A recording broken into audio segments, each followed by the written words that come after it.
Scouts Victoria respectfully acknowledges the traditional custodians of the country throughout Victoria where our activities take place today. We pay our respects to elders both past, present and emerging, and continue to recognise and embrace the important continuous history and connection to land and community of Aboriginal and Torres Strait Islanders people. Welcome to Scout Quest on this lovely Wednesday evening. I'm Lily from Bosshurst Rovers in Geelong, and I'm back again to welcome another really exciting guest, the one and only Jack Swift, a Paralympian. I've got some details here and I don't want to get them wrong, so don't mind me reading off my paper. But originally, after losing his right leg in a workplace accident, he became a 400-metre runner and represented Australia at the 2011 IPC Athletics World just 2 years after taking up the sport. A very astonishing feat. Impressive results continue to flow, but his greatest moment arrived only just a year later when he lined up in front of the world at the 2012 Paralympic Games in London. Jack's constant search for new opportunities and for greater challenges has seen him switch his focus now to from 400 metres to the paratriathlon. Big word for a big sport. So I'm really excited to introduce Jack. Thanks, Lily. Just make sure everyone can hear me. Yep. We just want to apologise for the black box. We've had a little bit of technical difficulties, but we're here and we're excited to learn about it anyways. Yeah, sorry. Technology definitely hasn't been my friend tonight. But thanks to everyone at Scouts Vic for having me here tonight, so I can share my journey from suffering a serious workplace accident, going through the rehabilitation, learning to walk again at the age of 20, and then getting involved in sport and high performance sport, and leading to representing my country at a Paralympic Games. So please, if anything does happen with the audio, I hope someone could just send me a message in the chat bar and let me know. But otherwise, I'll just keep progressing as all is fine. So my journey really started essentially when I left high school. I was pretty much born and bred in Melbourne, lived my whole life in Melbourne, was a very active kid growing up, loved the outdoors and loved sport. The first thing I'd do as I got older would wake up in the morning and read the paper back to front. So sport and keeping active and healthy was really my main passion growing up and what I thoroughly enjoyed.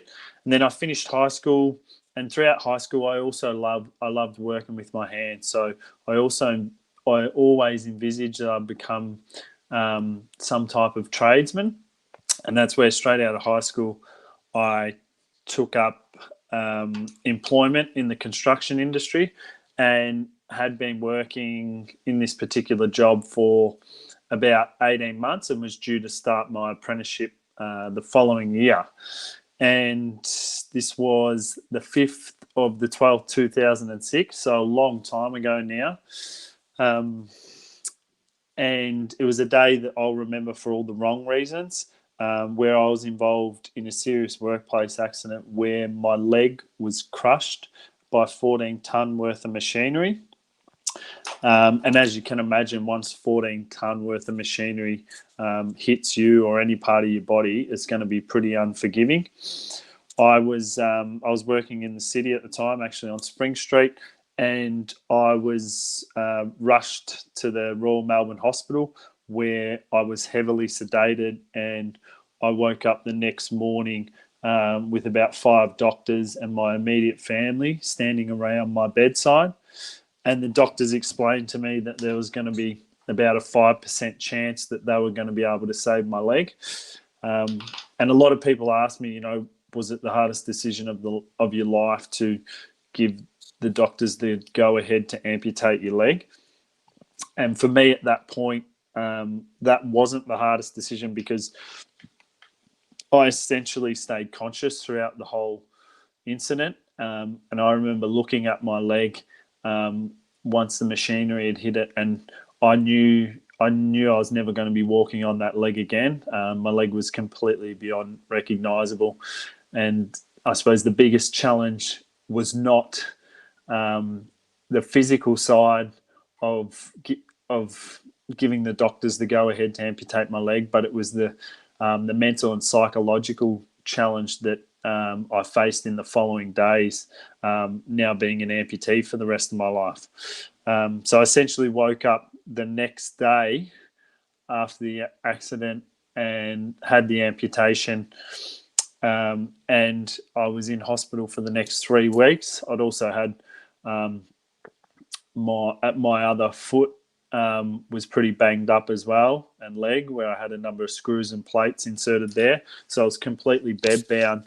I was stuck in a hospital bed for 24 hours a day, essentially, and really wasn't coming to terms with it. And I had a lot of doctors and nurses around my bedside saying that, look, Jack, there's not going to be, once you are fitted with a prosthetic leg, there's not going to be too many things that you can't do post your accident. As just thinking, yeah, well, what do you guys know? You're not walking around on a prosthetic leg. So I really found that I couldn't connect with anyone in hospital. And it wasn't till I was visited by an ex-Paralympian while I was in hospital at Royal Melbourne, and his name is Don Elgin, and Don came in to speak to me, and he essentially just sat down by my bedside and pretty much told me, look, once you get out of here, you're going to, and go through your rehab, you're going to be as active as you once were. And I looked at Don at that stage. He was a young, healthy, fit athlete, and it really gave me some inspiration at that time that there was life after losing a limb or acquiring a disability later in life. So having that person with lived experience come to see me at that time in hospital really uplifted my spirits. And as I said, I spent the next 3 weeks at Royal Melbourne Hospital. Then from there, I was taken to Royal Talbot Rehabilitation Centre in Kew, where I spent the next 6 months as an inpatient. It was probably the most frustrating time of my life. I couldn't be fitted with a prosthetic leg at the time. I was completely bedbound and then in a wheelchair for those remaining weeks that I was out of bed. I couldn't be fitted with a prosthetic essentially because of the trauma I'd been through. In order for the doctors to save my knee, they had to take a number of skin grafts to be able to save the lower part of my leg, and walking around on a prosthetic, being a below knee amputee as opposed to above knee, is a lot easier in everyday life now, and I'm definitely thankful and grateful for that. But it was extremely challenging because, I couldn't be fitted with a prosthetic. My days would entail, I'd be in the amputee ward where I was the youngest person there. The next closest age bracket to me was 50 to 60-year-olds, and I found I couldn't connect with anyone there. I was pretty much depressed and angry at the whole situation of what had happened to me, and felt like essentially my life was over at that stage. I was 20 years of age, and as you can imagine at that age, your friends are out having the time of their life, and I was stuck in a rehabilitation hospital feeling like I had no future and no real purpose in life. And it wasn't until one day a nurse saw that I was pretty down and wasn't really coming to terms with the whole situation, and she took me downstairs into the spinal ward, and she introduced me to these 3 young guys who were playing wheelchair basketball. At that stage, I was in a wheelchair as well. So I spoke to these guys and played wheelchair basketball with them for the next probably 2 hours. And these guys were some of the most upbeat people I've ever met in my life. They'd all had serious accidents. I think 2 were motor vehicle accidents, and 1 was actually a skydiving accident. But these guys talked to me and said, look, once I get out of rehab, I'm going to do this for study, I'm going to do this for work, I'm going to go and travel. And they were just full of positive thoughts, and I wheeled myself off that basketball court that day and thought to myself, look, Jack, what are you whinging about? You're going to be able to walk out of here one day. These guys are now in a wheelchair for the rest of their life, and they are taking whatever little positive they can out of their situation. So that was a real turning point for me, probably 5-6 months post the accident, where I started to focus on taking whatever small little positives I could out of the incident that had happened to me. And I essentially set myself a goal that I wanted to do everything I did before my accident. So one of the most challenging goals, once I was fitted with a prosthetic leg, was I wanted to learn to run again. And just on that, when I was first fitted with a prosthetic leg, it was probably 6 to 8 months after the accident. I completely hated it. I remember walking 10 metres on the prosthetic. It was painful. It was uncomfortable. I said to the physios and the nurses, I said, here, you can have the prosthetic back. I'm just going to hop around on crutches for the rest of my life, because I felt in those first few days using a prosthetic, as you can imagine, you're essentially fitting a piece of carbon fibre to your mid-shin, and walking around on two legs for 18, 19 years of my life. It was completely foreign, and as I said, uncomfortable, and really I felt like I was never going to get my mobility back in those initial stages. But I progressed with my rehab and set myself that goal to do everything I did beforehand. And I set myself a goal of being able to run again. And now this was probably 12 months post the accident, once I'd gone through rehab, learnt to walk again, and was able to do just those basic everyday tasks. I know it doesn't sound like much, but I was able to, 12 months after the accident, put a prosthetic leg on, walk downstairs and make my breakfast in the kitchen. I was able to hang the washing out, all those small tedious jobs that you take for granted. But when your independence is taken away from you, you realise how much you do take for granted in everyday life. So I had that goal to be able to run again. And this was, 12, 18 months after the accident. I actually met up with Don Elgin again, and I said those exact words to him. I want to do everything I did before my accident. And one of those things is I want to be able to run again. I want to be able to go for a jog around the block. I want to be able to go back down the footy club with my mates, and have that social interaction. And it had been 18 months and I hadn't ran. And I wasn't an elite runner, but I was, as I said, I was always active growing up, played footy, cross country, running, swimming, all those type of things. So I was fitted with what's called a carbon fibre J-shaped leg. I don't know if many of you have seen them, but you may see Paralympic athletes running on the carbon fibre J-shaped legs. And they're in that shape because, especially specific to sprinting, anyone that does any athletics or sprints training will know that you don't use your heel when you're sprinting.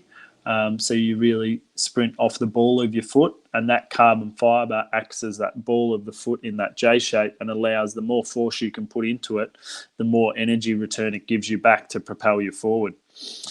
So I had one of these carbon fibre prosthetics made up. It was extremely uncomfortable initially, similar to my everyday walking prosthetic. And you need to really learn to trust the prosthetic, because it's a really thin, 5 to 10 mil piece of carbon fibre. You got to trust that it's not going to snap on you. So that took a substantial time to get used to. But I used the prosthetic for those exact reasons, and that was to be able to go for a run again around the block, to be able to go back down the footy club with my mates, and to just use it to stay active. And then it wasn't till probably I'd been running for probably 6 months recreationally, and then I was introduced to a Paralympic level coach, Tim Matthews, who invited me down to a training session at Olympic Park in Melbourne. And we did a few time trials and found out that I wasn't too far off the 400 metre individual qualifying time for what was the Paralympic World Championships. Just making sure you can still hear me. Camera. Okay. Yes. What about audio? We've still got your audio. We've still heard the story and everything, but we just can't see you anymore. Do you want me to log back in? I think so. All right, let me try that. Sorry. Bear with us for technical difficulties. We're definitely in a time for that. Just a sec.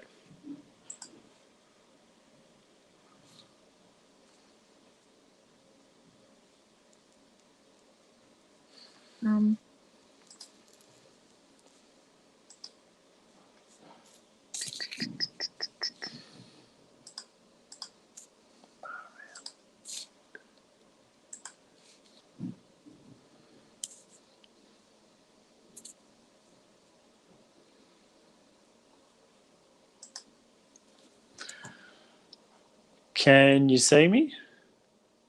Yes, you're back. All right. I think it's probably going to drop out again, but let's do the best we can. Yeah, I'm sure we can do this again. It was pretty good. It was like 15 minutes. That's all right. So we'll keep going? Yeah, keep going. All right. Where was I? Yes. So I was invited to a Paralympic talent search day where we found that I wasn't too far off the 400-metre individual qualifying time for what was the 2011 IPC World Championships. And when I say not too far off, I was 5 or 6 seconds, which is actually a long time over 400 metres. It's a good 50, 60 metres even. So Tim pretty much sat me down and said, look, it's not easy to achieve what was a B qualifying time, but I think if you really want to do it and if you work your backside off, you can probably achieve it and look to get that qualifying time for the World Championship. So I went home that night and chose to pretty much focus all my energy on achieving this goal of getting a B qualifying time to represent Australia at the Paralympic World Championships, which were in Christchurch at that stage. And growing up, I didn't know too much about Paralympic sport, but it was a huge eye-opener, the amount of elite performances and just how much Paralympic sport is high-performance sport for people with a disability was a huge eye-opener for me. I ended up being able to qualify for the World Championships and I finished 4th in what was my first major event, which was a massive achievement for me, especially when you're running against guys that are achieving Olympic qualifying times. I'm sure some of you, if not all, have heard of a guy called Oscar Pistorius, probably for the wrong reasons now, but Oscar was an amazing athlete, and a number of athletes ahead of him or behind him, I should say, were amazing athletes and doing 400 metre times in 46, 47 seconds with one or no legs really on double prosthetic legs. So the amount of elite performances in Paralympic sport was something that really blew my mind. I think maybe a lot of people think, you acquire a disability, you go to a Paralympic Games, but let me tell you, the Paralympic athletes that I've met, some of the most, if not the most dedicated athletes in the world.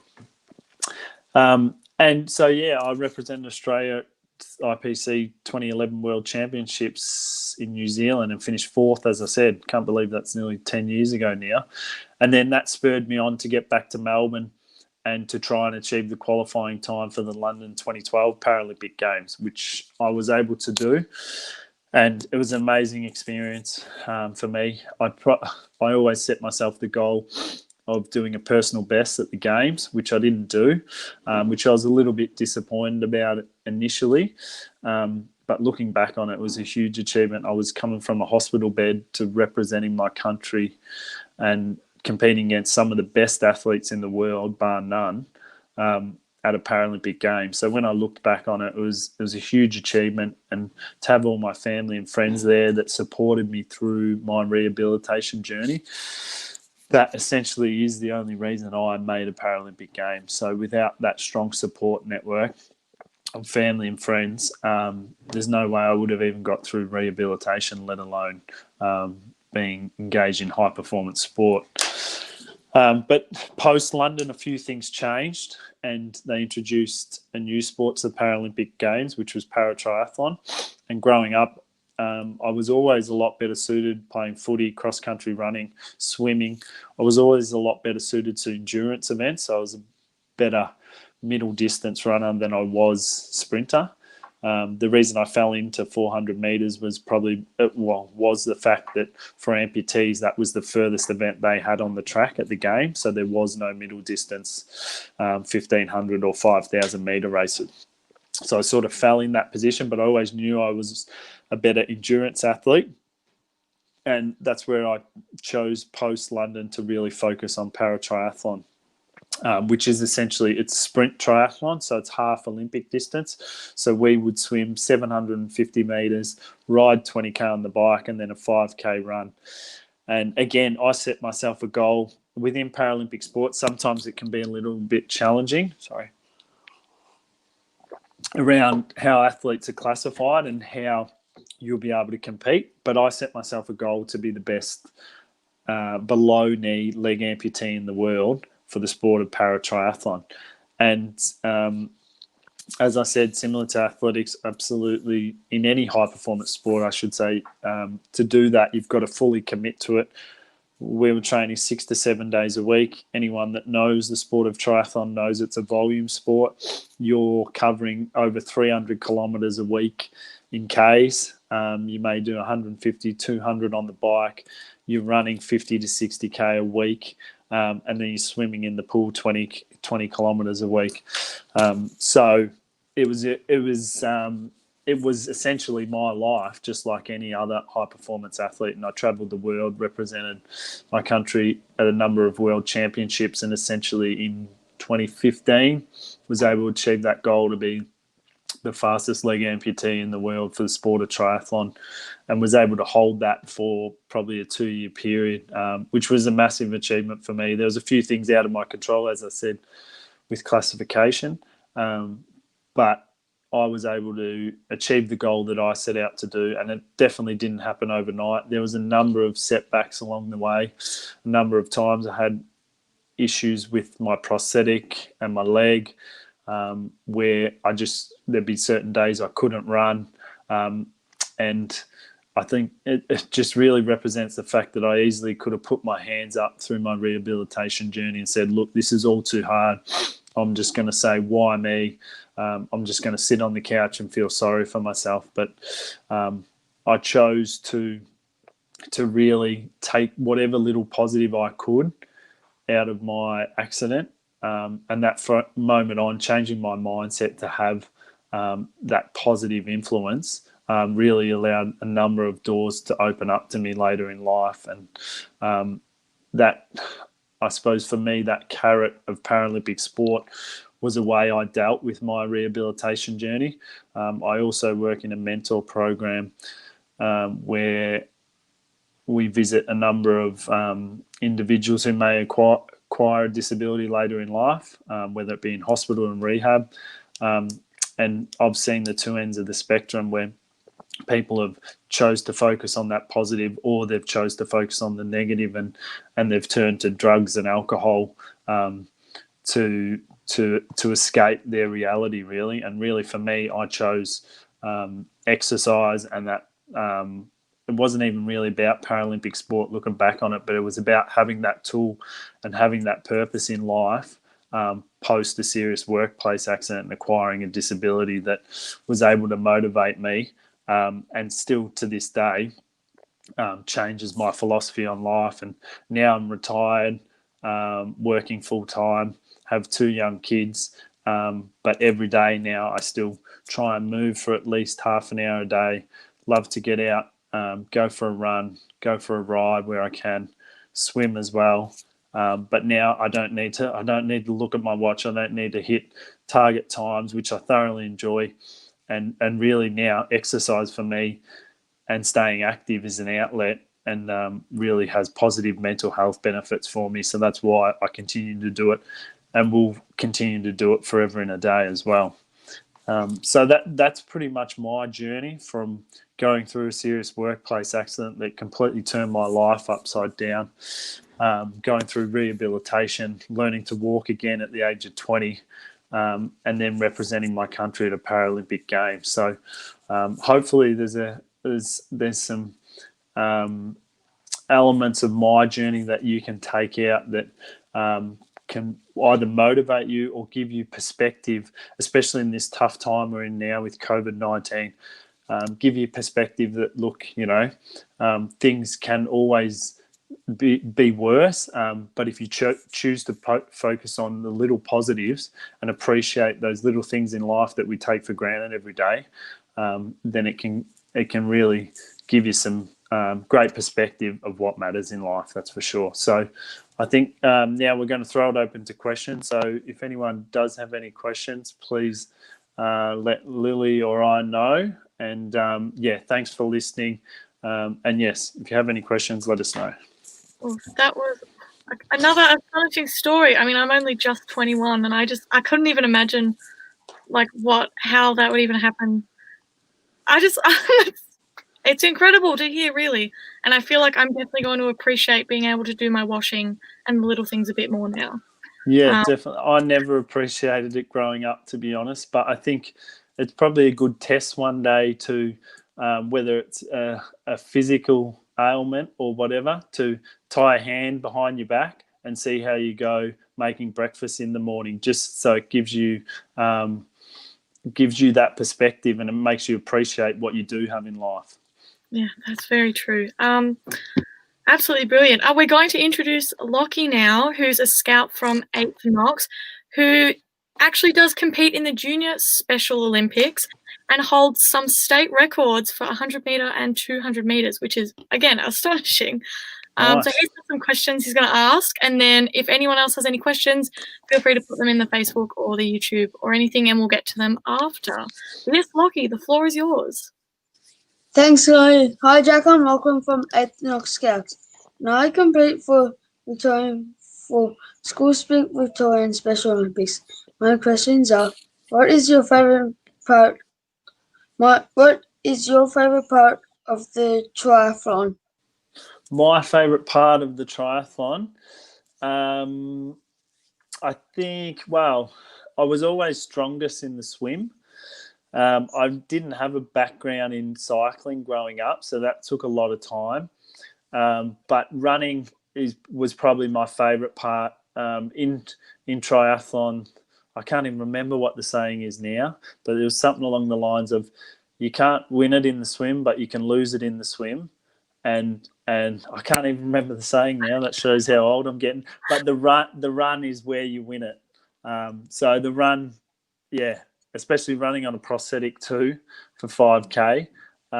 With some of the athletes we were competing with, they were running 5K in 17 minutes. So it's definitely quick. But the run, was definitely what I enjoyed. But I don't think I'll be able to keep up with you doing the 100 and 200 metres, Lockie. What is your favorite training activity? My favourite training activity, I think for me at the moment, it probably is when the weather's good, going for a run. But to be honest, it's variety too, because sometimes I get, if I run 5-6 days a week, I get over that. If I can do some resistance training, some weights, if I can go for a swim or a cycle. So just having that variety for me now is really what motivates me. And it's a bit different for me now because I can just choose what I want to do when I want to do it. But for a number of years, close to a decade, I had to follow a strict training program, which I thoroughly enjoyed at the time. But now I like to have that that variety and just the aspect.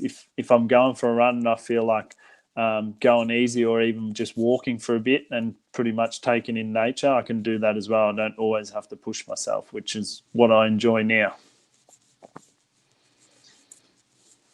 Have you got advice for me? For you with your training? Yeah. The main advice I'd say to you is make sure you enjoy it, because you need to make sure you've got a balance, and you'll always be a better athlete if you love what you're doing. If you're doing it for someone else, you're probably going to struggle. But if you know you're doing it because you love it, then you'll achieve your personal best, which is the way I always looked at my sport. The reason I did it was for me and was because I loved it, not because someone else wanted me to do it. Okay. Thanks for your time. Thanks, Lockie. Back to you now, Lily. Oh, thank you so much, Lockie. Those were some really brilliant questions, I think. Yeah, great question. Yeah. So I think we're going to take some questions from the general public now. So firstly, from Lucas, are you thinking about going to the 2021 Paralympics? Yeah, 2021 it is now. No, I'm definitely not. I'm definitely not in that shape. As I said, I've got 2 young kids, and yeah, my life has completely changed now.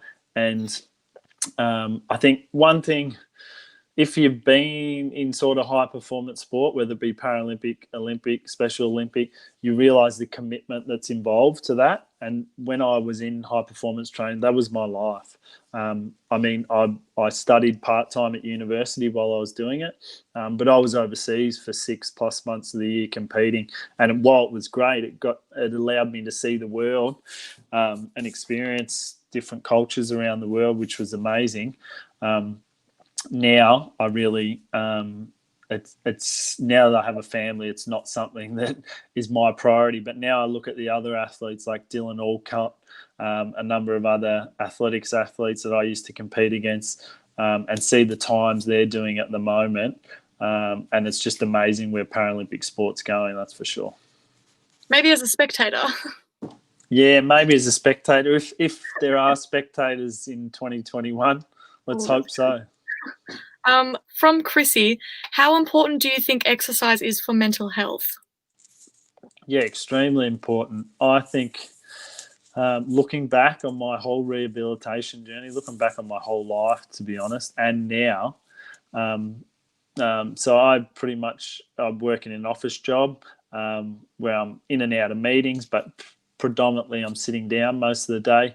And if I can't exercise, I feel like I'm less productive. So if I've been able to go for a run, do some weights, go for a swim, whatever it is, I feel more productive in everyday life, whether that's work, study, whatever you're doing, family life, whatever it is. I definitely think the biggest benefits of exercise and being active are the mental health and psychological benefits. The physical benefits are great too, but for me personally, and I think a lot of the research is now showing, the mental and psychological benefits are the biggest gains that you'll get from exercise.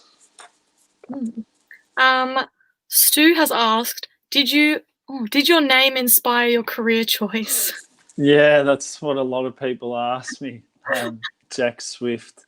Yeah, it seems like it, doesn't it? You got Jack Swift, Usain Bolt, Lane Beachley. They're all those names that are conducive to their sport, really. Seems like it was destined to be. Yeah, it does, doesn't it? From Adele, what do you think is your biggest achievement to date? My biggest achievement, sporting achievement, or in life in general? The question doesn't specify. Maybe both. Give us both. Well, I remember having a conversation probably a year or two ago now with my ex. He was the ex. I can't think of the actual type, but he was the VIS scholarship admissions officer. I'm going to make up that, but you sort of know what I'm saying. I can't think of the exact title.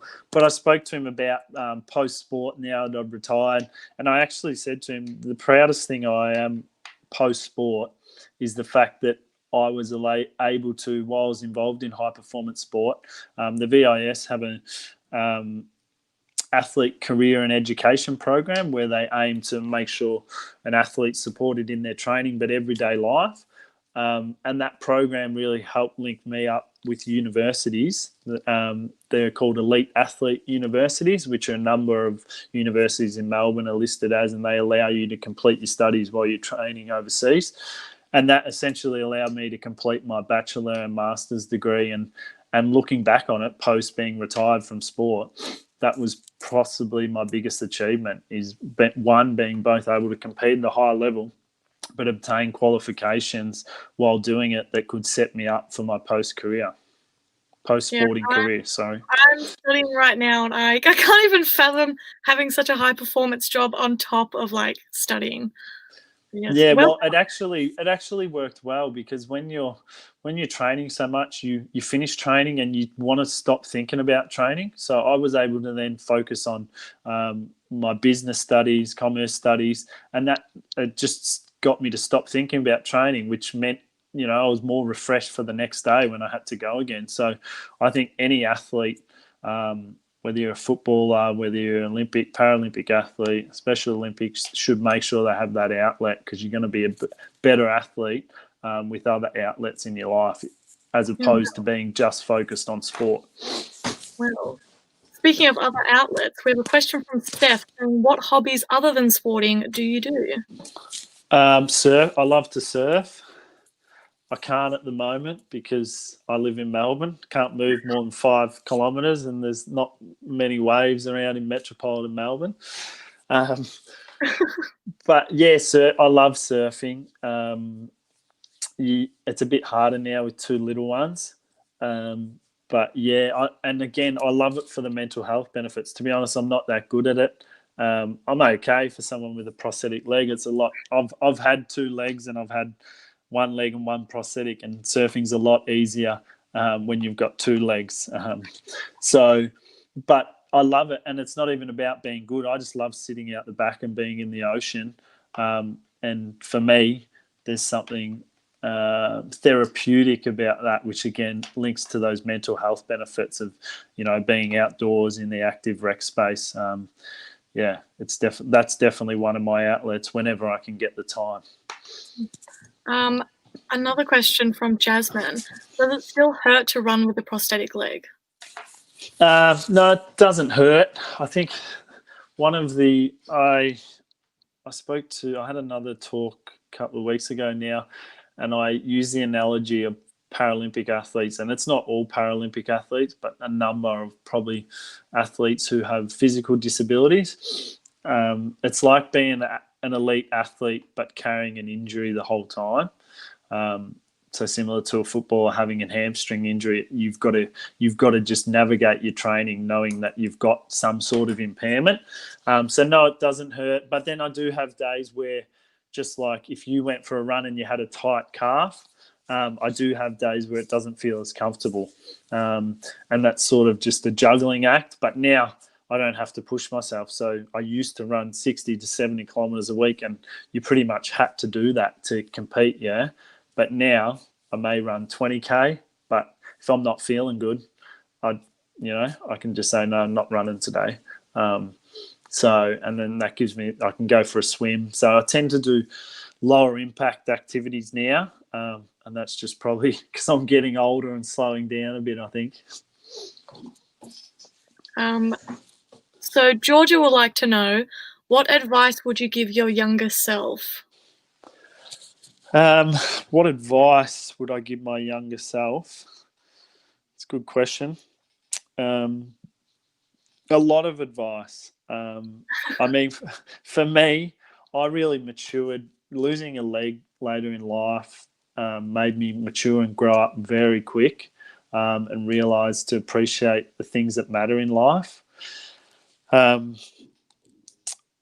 the biggest advice I'd give is to my younger self. Let's say if I was 15, when I do a number of education-based talks, I'm amazed at some of the kids these days with their commitment to their studies or whatever their pursuits are.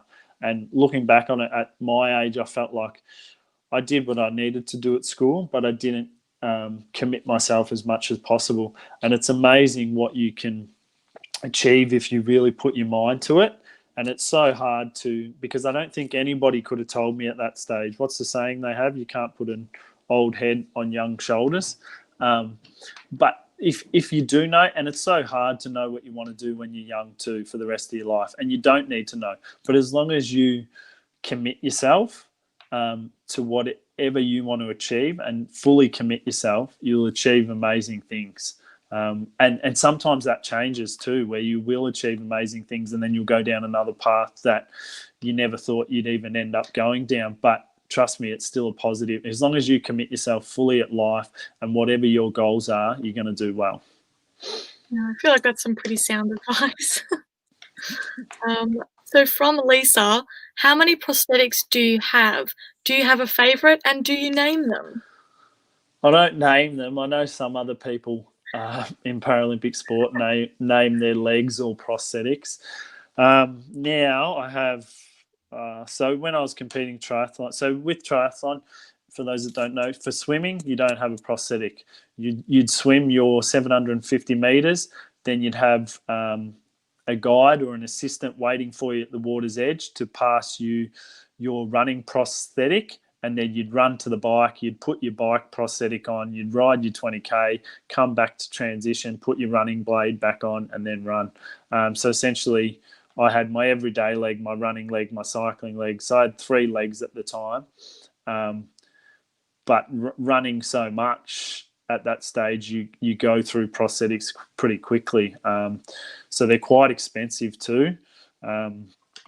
So carbon fibre J-shaped prosthetics to fit are $20,000, and when you're doing 60 to 70 kilometres on them a week, they last probably 2 years, even less.